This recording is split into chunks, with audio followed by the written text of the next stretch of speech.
Changing patterns in insect outbreaks means that farmers need to be increasingly vigilant for any new, small, unwanted intruders on their farms.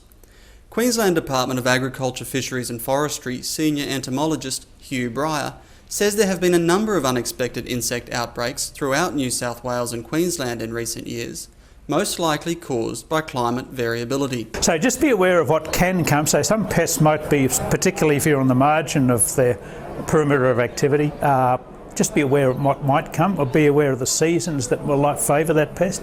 Be aware of the early warning signs. For example, with pod borer, look for the distinctive moths.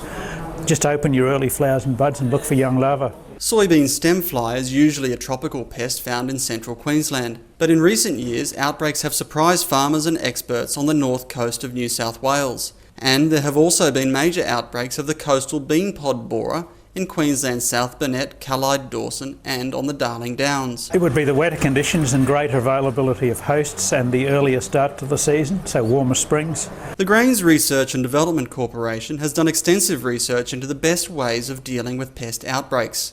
Mr. Breyer says an integrated management system makes use of a range of methods to tackle pests, rather than just relying on pesticides. The whole aim is to reduce the use of non-selective pesticides, so we keep more beneficial insects in our system, breed them up, and hopefully reduce the incidence of pests above threshold. Our overarching strategy is to go soft early, so early in the life of the crops are quite tolerant of quite a bit of damage, particularly to leaf-attacking pests.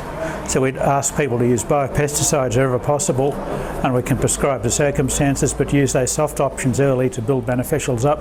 So when you get later in the life of the crop, you're less likely to get secondary pests such as whitefly, less likely to have Helicobacter.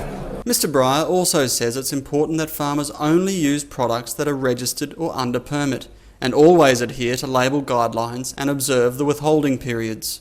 Protecting the markets means not only the Australian market but the export markets, so people should work very closely with the people buying their beans and exporting them overseas. So particular markets may have restrictions that we don't have here.